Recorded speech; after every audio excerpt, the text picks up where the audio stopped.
नमस्कार। हिमाचल तो हाजिर हुए हैं दिन भर की प्रमुख खबरों के साथ। तो इससे पहले खबरों को विस्तृत रूप से जाने निवेदन रहेगा, कृपया चैनल को जरूर सब्सक्राइब करें। तो पेश है आज दिन भर की प्रमुख खबरें। राज्य चयन आयोग की पायलट भर्ती ओटीए का नतीजा घोषित।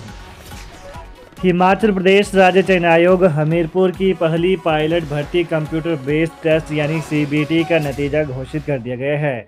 आयोग की ओर से मार्च 2024 में post code 1073 operation theatre assistant के 162 पदों को भरने के लिए सीबीटी का आयोजन किया गया था।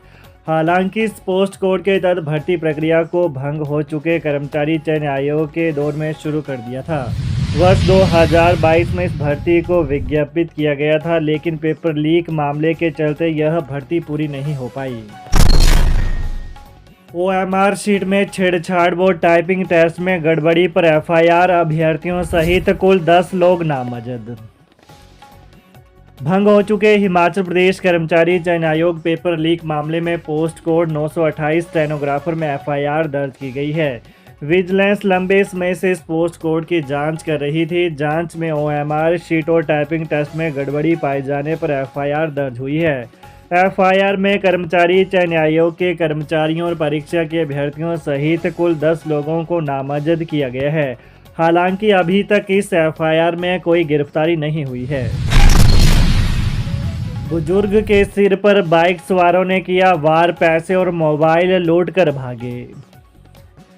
जिला हमीरपुर के थाना क्षेत्र नादौन के अंतर्गत तरेटी गांव में दिन दहाड़े बुजुर्ग से मारपीट और लूट की वारदात सामने आई है। 2 बाइक सवार शातिरों ने इस वारदात को अंजाम दिया है। शातिरों ने बुजुर्ग को गंभीर रूप से घायल कर दिया है। नादौन थाना में इस बाबत केस दर्ज किया गया है। पुलिस आरोपियों की पहचान करने में जुटी है। नादौन के गांव तरेटी निवासी किशोरी लाल 65 वर्ष के साथ अमलैहड़ क्षेत्र में सामने आई है। 2 अज्ञात युवकों ने अचानक उन पर हमला करके उन्हें घायल कर दिया है, जिसके कारण उनके सिर पर गंभीर चोटें आई हैं और सिर पर उन्हें 15 टांके लगे हैं। किशोरी लाल नादौन अस्पताल में उपचाराधीन है। किशोरी लाल के पुत्र दिनेश कुमार ने पुलिस को दी शिकायत में कहा कि शुक्रवार को उनके पिता अपनी बहन के घर उसके पैसे देने जा रहे थे। जब वो दोपहर करीब 11 बजे नादौन के अमलैहड़ के निकट पपड़ा नामक स्थान पर पहुंचे तो बाइक सवार 2 युवकों ने उनसे मोबाइल मांगा।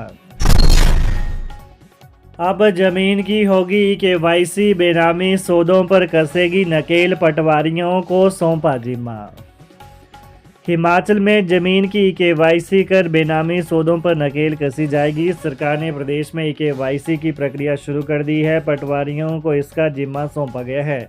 निदेशक भूमि अभिलेख की ओर से इसको लेकर सभी उपायुक्तों को दिशा निर्देश जारी किए गए हैं। जमीन की केवाईसी के बाद बैंकों से ऋण लेना आसान होगा। पीएम किसान योजना का लाभ लेने के लिए भी केवाईसी को अनिवार्य करने की तैयारी है।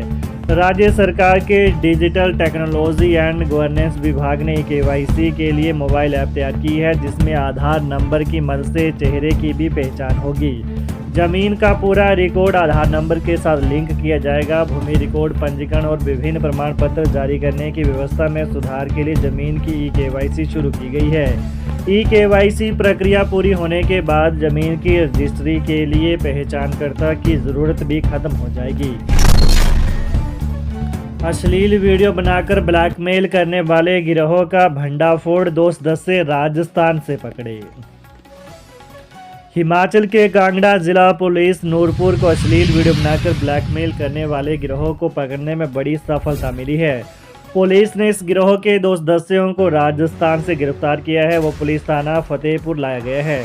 प्राप्त जानकारी के अनुसार गिरोह ने मच्छोट के 21 वर्षीय युवक मनीष राणा को वीडियो कॉल करके उनका अश्लील वीडियो बना लिया था और उनकी वीडियो को सोशल साइट्स पर अपलोड करने की धमकी दे रहे थे। युवक मनीष राणा ने बेइज्जती के डर से उनके खाते में 11,000 रुपये की राशि ट्रांसफ़र भी कर दी थी, लेकिन शातिरों की ओर से फिर से पैसे मांगे जा रहे थे। युवक ने प्रताड़ित होकर 1 जनवरी 2024 को अपने मोबाइल पर सुसाइड नोट लिखकर चाचा को व्हाट्सएप पर भेजकर आत्महत्या कर ली थी। युवक का शव जंगल में मिला था। मुख्यमंत्री सुखविंदर सिंह सुक्खू बोले, बिजली बोर्ड में 15 फरवरी तक पूरी की जाएगी केवाईसी। मुख्यमंत्री सुखविंदर सिंह सुक्खू ने हिमाचल प्रदेश राज्य विद्युत बोर्ड लिमिटेड ऊर्जा विभाग व अन्य उपक्रमों की समीक्षा बैठक ली। कहा कि राज्य विद्युत बोर्ड ने उपभोक्ताओं की केवाईसी प्रक्रिया पूर्ण करने के लिए अंतिम तिथि 15 फरवरी निर्धारित की है। मुख्यमंत्री ने संपन्न विद्युत उपभोक्ताओं से स्वैच्छिक तौर पर सब्सिडी छोड़ने का भी आग्रह किया। सीएम सुक्खू बोले, प्राकृतिक खेती से गेहूं व मक्की उगाने वाले क्षेत्रों की होगी मैपिंग। हिमाचल प्रदेश में प्राकृतिक खेती से गेहूं व मक्की उगाने वाले क्षेत्रों की मैपिंग की जाएगी। इसके अलावा प्रदेश में कृषि विभाग के सभी फार्मों को सिर्फ प्राकृतिक खेती पद्धति से ही खेती करने के लिए विकसित किया जाएगा।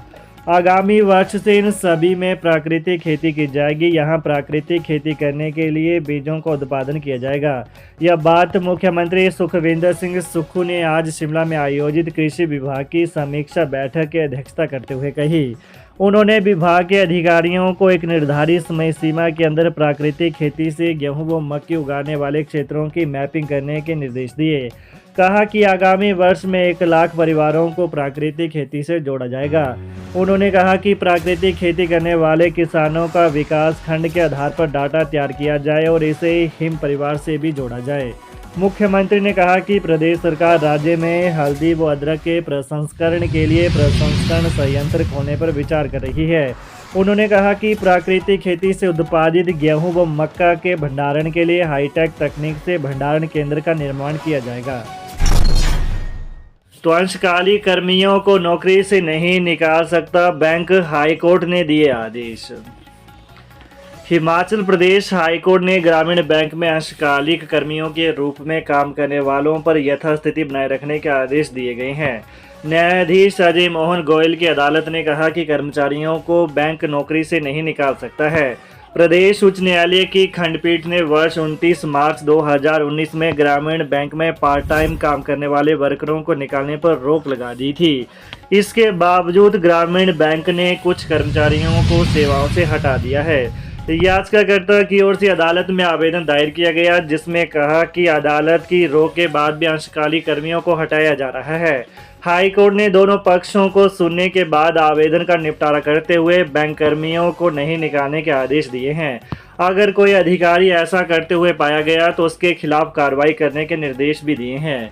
वहीं हाईकोर्ट ने आदेश दिए हैं कि सेली प्रोजेक्ट मामले में अपफ्रंट प्रीमियम समय पर जमा न करने में जिम्मेदार अफसरों के खिलाफ जांच रिपोर्ट को अदालत के रिकॉर्ड में लाया जाए। उधर हिमाचल सरकार की ओर से शुक्रवार को महाधिवक्ता ने अदालत को बताया कि अगली सुनवाई से पहले इस रिपोर्ट को रिकॉर्ड में लाया जाएगा।